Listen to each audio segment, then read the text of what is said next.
Olá, tudo bem? Estamos de volta mais uma vez com o maior sermão de todos os tempos, o Sermão do Monte. E eu quero começar essa reflexão contando uma história.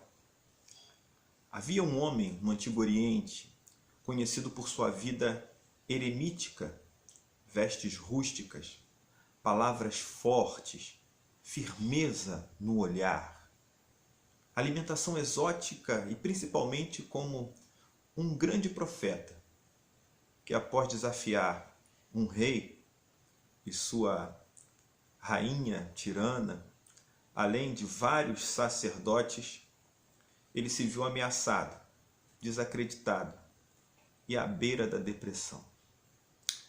A decepção e o medo foram intensos, tão intensos, que ele decidiu desistir da própria vida e exigir do seu Deus que o retirasse da terra dos viventes. Foi quando Deus o encontrou em uma caverna, ouviu o seu lamento, o grito ensurdecedor da sua alma e permitiu que ele escolhesse um sucessor, um discípulo, alguém para dar prosseguimento à obra que ele tinha começado. Assim, depois de muita insistência do seu Deus, aquele homem chamado Elias seguiu o seu caminho em busca de um novo discípulo. Foi quando ele encontrou um agricultor careca que cuidava da sua própria vida, rasgava a terra como de costume e plantava o seu futuro frente a uma junta de bois.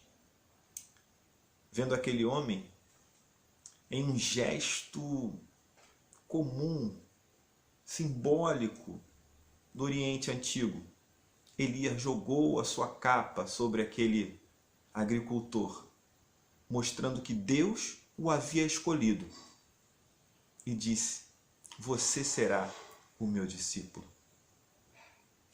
O nome daquele homem era Eliseu.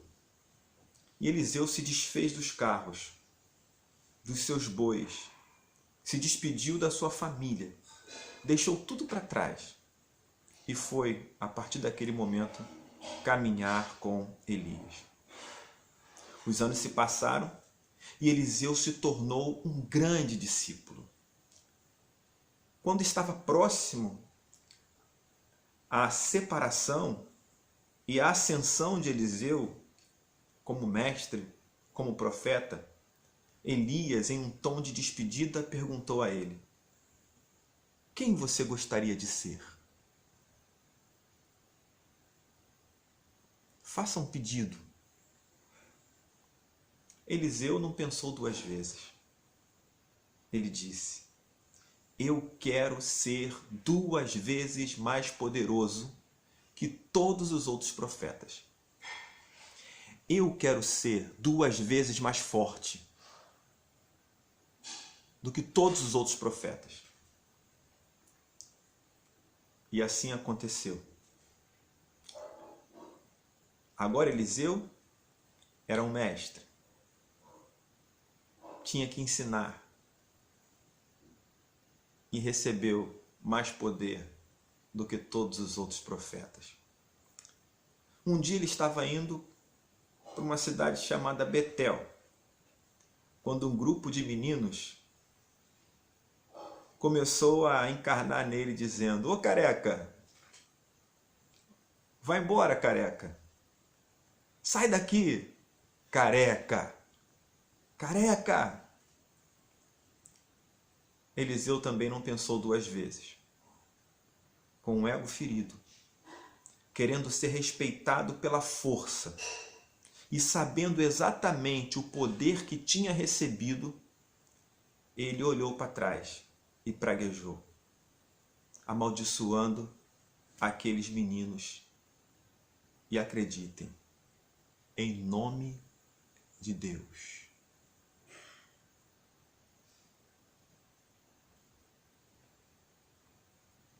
Conta-se que naquele momento 2 ursas saíram do mato e estraçalharam 42 daqueles meninos diante do profeta Eliseu. E após essa demonstração de ferocidade, o novo profeta, aquele que queria ser mais poderoso que todos, simplesmente seguiu o seu caminho, como se nada tivesse acontecido.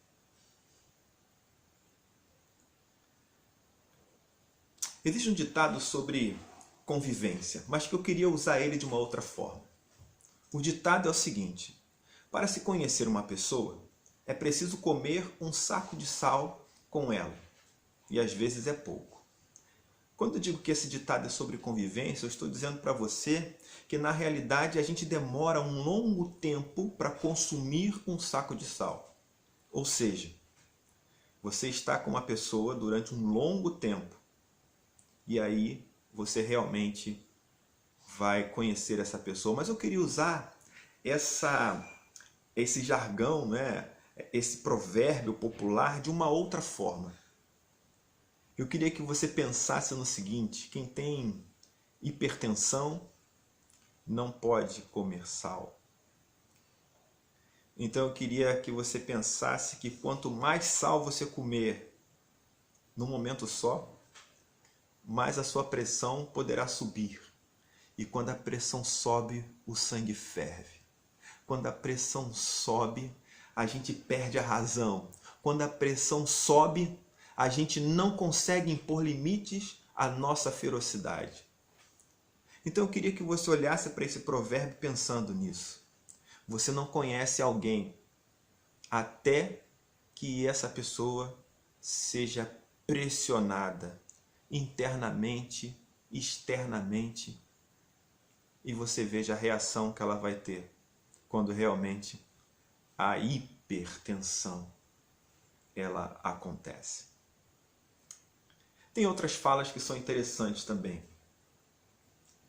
Maquiavel dizia: dê poder ao homem e descobrirá quem ele realmente é.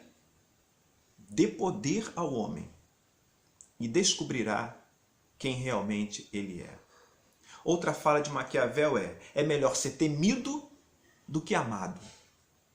É melhor ser temido do que amado. Eu fico me perguntando, será que o cristianismo praticado hoje tornou-se maquiavélico?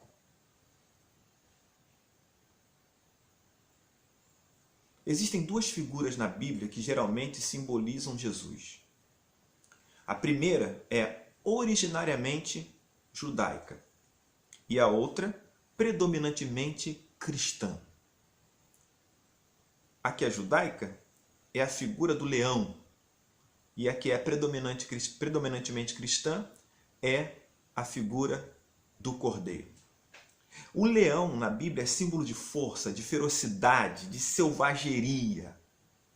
Já o cordeiro representa submissão, doação, serviço e substituição. Um é indomável. O outro, mesmo podendo ser indomável, decide ser domado. Nos anos 80 vivemos um momento histórico em que o cristianismo brasileiro enfatizou a existência de uma suposta batalha espiritual entre o bem e o mal, os anjos e os demônios, Deus e o diabo. A igreja cantou essa batalha exaustivamente. Eu cantei essa batalha exaustivamente. Nós tínhamos um general, Cristo. Estávamos em tempos de guerra. Tínhamos que derrotar o Golias, avançar, derrubar, destruir, conquistar, marchar. Em tempos de guerra, cada crente deveria se posicionar. A igreja tirou a militância do papel nos anos 80 e se viu pronta para destruir os dardos de Satanás em uma grande demonstração de poder e ferocidade. Diziam que o inimigo estava furioso, mas a igreja também. Aliás, ferocidade, coragem, intrepidez, ousadia eram as palavras de ordem nos anos 80. Assim, Jesus geralmente era apresentado como um forte leão. O leão da tribo de Judá, que quebrou todas as cadeias. Muitos crentes esqueciam que a mensagem pregada por Jesus sempre foi, antes de qualquer coisa, um incentivo à doação de si mesmo, ao esvaziamento, humildade, serviço, entrega e mansidão. A primeira pessoa da Bíblia a refletir sobre isso que eu estou falando com você, sobre esse contraste entre o leão e o cordeiro, não tinha a menor ideia do que estava falando. Sansão propôs um enigma aos filisteus quando ele viu um leão morto que tinha mel dentro da sua ossada. O enigma dizia: do que come saiu comida e do forte saiu doçura. Ou seja, daquele que tinha ferocidade saiu doçura. Daquele que poderia estraçalhar, houve um lugar para que outros pudessem construir e se alimentar. Pois é, Jesus foi o tipo de leão que voluntariamente decidiu se entregar, sem causar danos. Em vez de ferocidade, ele exalou doçura. No lugar de tormento, paz e tranquilidade. Em vez de julgamento, salvação. No lugar de senhorio, serviço. Em vez de afastar, discriminar, isolar, Jesus preferiu reconciliar o homem consigo mesmo, com Deus, e restabelecer o ser humano na sociedade. Então Jesus era manso? Essa é uma boa pergunta, porque falar sobre a mansidão de Jesus significa lembrar também da forma como ele se dirigia aos fariseus, chamando de hipócritas, de gente que limpava o exterior do copo e não se preocupava com o interior, de gente que estava preocupada mais com o que os outros pensavam, em receber a glória dos homens, sem necessariamente o seu ensino tivesse um significado para si mesmo. É claro que ele não estava se referindo a todos os fariseus, mas a uma parte desse grupo que se preocupava mais com a aparência do que com uma renovação, com uma realidade espiritual interior. Então, como pensar em mansidão quando alguém denuncia a injustiça, a hipocrisia, a corrupção, a desigualdade? Como explicar Jesus derrubando as barracas dos cambistas no templo? Gente que estava explorando a pobreza e impedindo o pobre de se aproximar de Deus para ter lucro. Será que um manso teria ações assim? São boas perguntas. Aliás, será que nós entendemos mesmo o que significa mansidão? O antônimo de mansidão seria mesmo ferocidade, braveza? Se você procurar em qualquer dicionário da língua portuguesa, você vai perceber que sim. Mas, na Bíblia, significa um pouco mais. No Novo Testamento, seria o mesmo que ser gentil, humilde, atencioso, meigo, amigável, brando, benevolente. O que seria exatamente o oposto de tornar-se irado, brutal, selvagem. No Antigo Testamento se refere também aos pobres.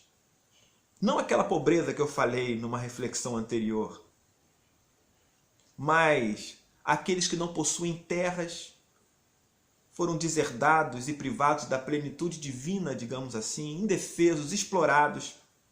Aqueles que não tinham direitos, oprimidos. A palavra manso também se refere a essas pessoas na Bíblia.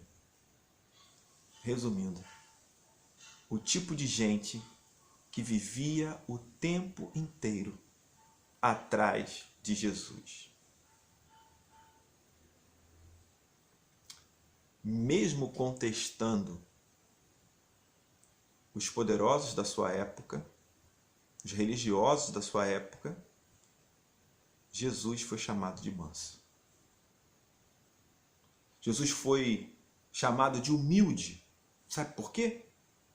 Porque em vez de usar a força para atingir seus objetivos e ser reconhecido como filho de Deus, em vez de atender aquela proposta que Satanás fez para ele lá no deserto, ele preferiu o caminho da gentileza, submissão e da bondade. O apóstolo Paulo diz aos Filipenses, no capítulo 2 da sua carta, do versículo 6 ao versículo 8, Jesus tinha a natureza de Deus, mas não tentou ficar igual a Deus. Pelo contrário, ele abriu mão de tudo o que era seu e tomou a natureza de servo, tornando-se assim igual aos seres humanos. E vivendo a vida comum de um ser humano, ele foi humilde e obedeceu a Deus até a morte. Morte de cruz. Você entende isso? Ele poderia ter estraçalhado. Ele poderia ter forçado as pessoas. Mas ele decidiu seguir um outro caminho. O Getsemane que o diga, porque é lá que ele ora e diz: se for possível, passa de mim esse cálice. Mas, se não for possível passar sem que eu beba, que seja feita a sua vontade e não a minha. Em vez de ferocidade, submissão. Mas lembre-se, ser manso não significa folgar com a injustiça. Jesus nunca fez isso. Não significa se recusar ao confrontamento quando ele é extremamente necessário, mas sim controlar a nossa ferocidade e a capacidade que temos para estraçalhar ou rasgar as pessoas com as nossas próprias mãos, devastando vidas com nossas ações. Aliás, a nossa língua é a principal arma que usamos para isso. Às vezes a utilizamos para nos justificar, convencer, ferir, extravasar, humilhar, oprimir e até reprimir. Diferentemente do profeta Eliseu, ou de mim e você, Jesus nunca se preocupou em demonstrar poder para ter reconhecimento pessoal, mas sim com o objetivo de gerar acolhimento e reconciliação. Ele não se deixou dominar pelo orgulho ou por batalhas de ego, como muitas vezes nós nos envolvemos. Embora fosse o Criador de todas as coisas, Jesus não viveu como se fosse o centro do mundo. Ele teve um espírito manso, um coração humilde e ofereceu descanso para uma multidão que foi dobrada pela vida, que estava com a autoestima tão baixa que talvez nem ego mais tivesse. Ele disse: eu não vim para ser servido, mas para servir e dar a minha vida em resgate por muitos. Isso é mansidão.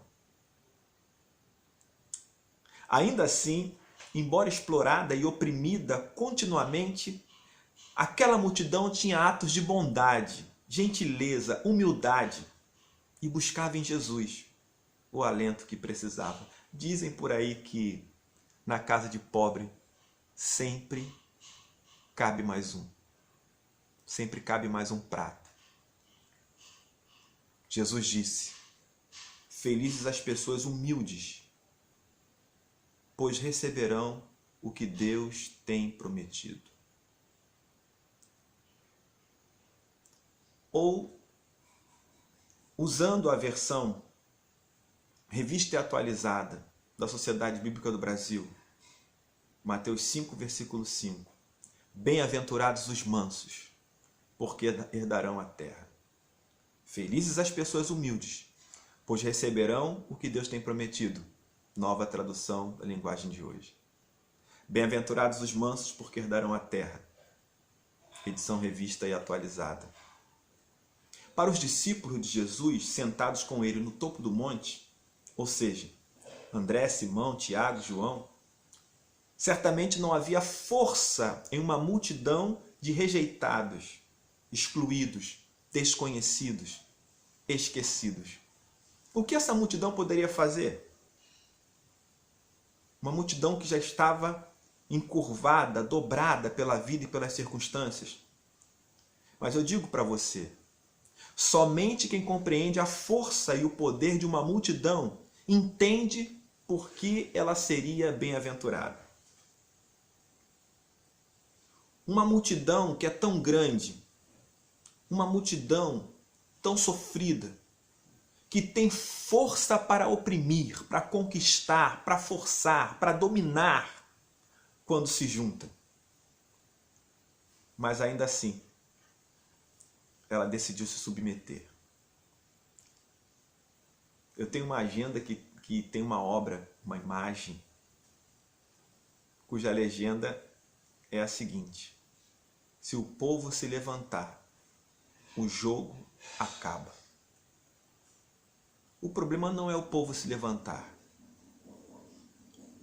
Até acredito que o povo deveria se levantar. O problema está em o povo se levantar, mas sem estraçalhar, sem devastar. Está em você compreender exatamente o limite do levante. Como Jesus compreendia muito bem até onde ele podia e deveria ir. Essa multidão a quem Jesus está se referindo, ela não marcha para Jerusalém a fim de estraçalhar os sacerdotes, arrebentar com os palácios, invadir o templo. Em vez disso, a multidão acredita em Deus e na ação do Messias que estava à sua frente, Jesus. Na realidade, ser manso não significa aceitar passivamente a injustiça, a desigualdade e a opressão, mas sim se curvar diante de Deus e aceitar os seus planos, trilhar o caminho que Ele propôs, preservar a gentileza, bondade, submissão, a amizade e fé no futuro glorioso que Jesus veio compartilhar. Ser manso significa controlar a força, evitar o dano, dominar a mente, dominar o coração, refrear a língua. Entende? Feliz, abençoado quem consegue fazer isso. Quem, apesar da força de um leão, prefere se identificar com o cordeiro. Disse Jesus: essas pessoas herdarão a terra ou receberão o que Deus tem prometido. Eu lembrei de um dos maiores nomes da história de Israel. Um dos maiores nomes da Bíblia, um dos maiores líderes da história, reconhecido em todas as culturas. Moisés. Moisés, ele era um homem manso.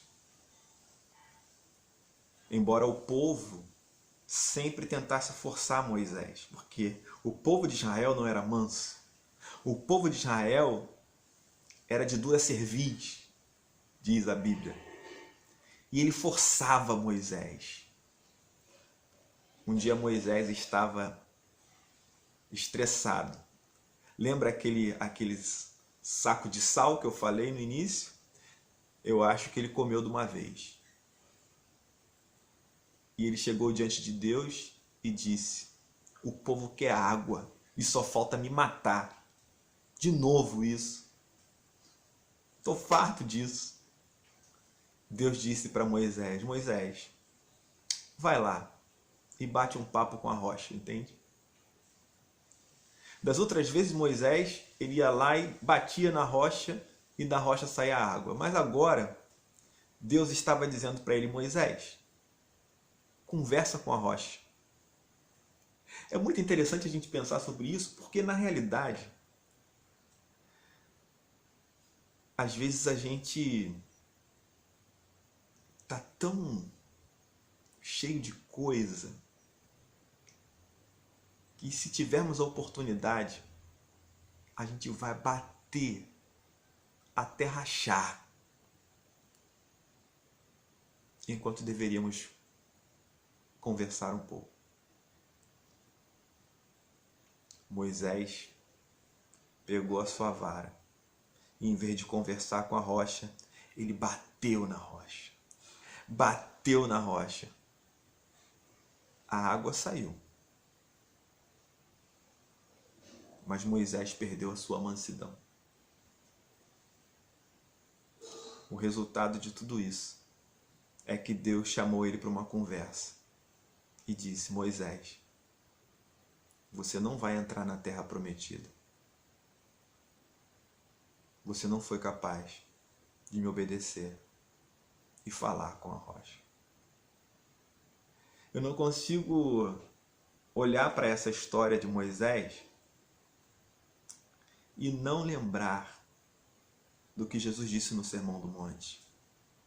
Os mansos é que herdarão a terra. Isso é muito importante. Sabe por quê? Porque a história de Jesus se confunde com a de Israel. Só que em vez de ter dura servir, de ser selvagem, ele foi obediente, manso, submisso. E a trajetória de Israel é similar à nossa jornada, à minha jornada. Todos nós somos peregrinos. Todos nós estamos aprendendo a se relacionar com as coisas, com as pessoas, com a terra. E aí eu quero que você pense na terra. Como ela é importante para esse povo da Bíblia. Perceba, Deus forma o homem do pó da terra. Diz que o homem precisa cuidar da terra. E quando esse homem morre, ele volta para a terra. Deus disse a Abraão: sai da tua casa, da tua parentela e vai para a terra que eu te mostrarei. Ele promete uma terra a Abraão, a Isaac e a Jacó. Terra, aqui nesse texto, tem um sentido escatológico, ou seja, nós temos que olhar para ela de forma simbólica. É como se Deus estivesse prometendo aos mansos um novo estágio, uma nova terra, uma nova vida, um novo lugar onde não haverá exploração, opressão. Os mansos, ou seja, aqueles que se submetem a Deus, eles dominarão essa terra, chegarão nesse lugar.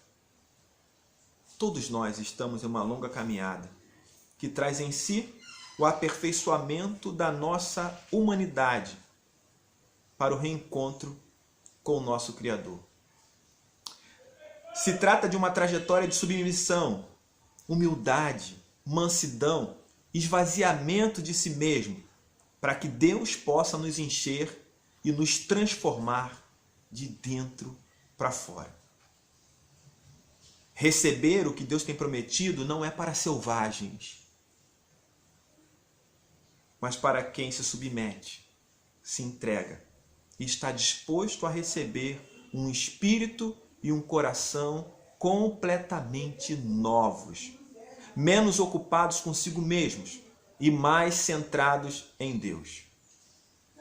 A multidão não tinha mais nada para deixar ou para perder. Só restavam duas opções: A primeira, fazer a revolução com as próprias mãos. A segunda, ser humilde e participar da revolução espiritual que Deus, em Cristo, estava realizando com esperança e mansidão.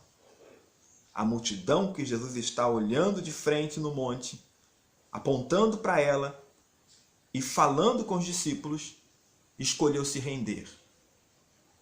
E você? Vai continuar estraçalhando pessoas, devastando vidas e sair de fininho como Eliseu, como se nada tivesse acontecido? Deixe a ferocidade. Siga o Cordeiro, pois ele disse: felizes as pessoas humildes, pois receberão o que Deus tem prometido.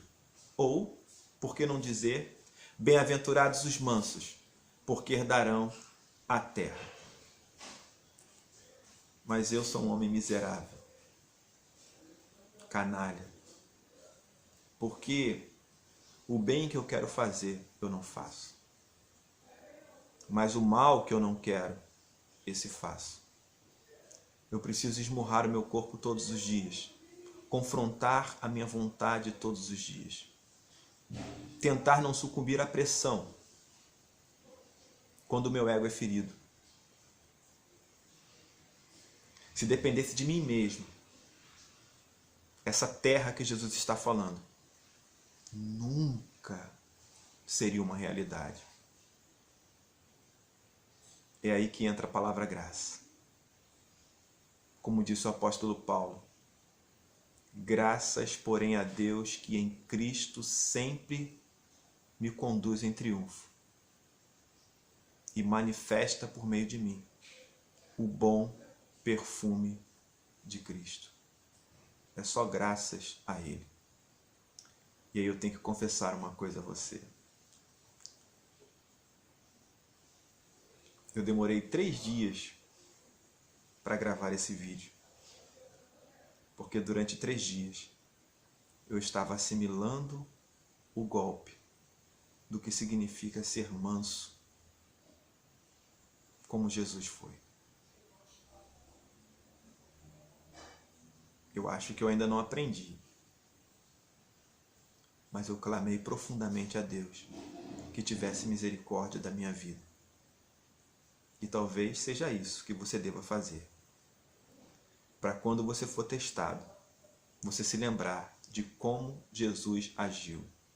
Jesus não foi omisso, mas ele controlou a sua força, teve domínio próprio, deixou a ferocidade e decidiu agir como um cordeiro. Lembre-se, estamos em uma longa caminhada na mesma direção e a jornada ainda não acabou. A gente se vê na próxima semana, no maior sermão de todos os tempos, o Sermão do Monte. Deus te abençoe profundamente. Amém.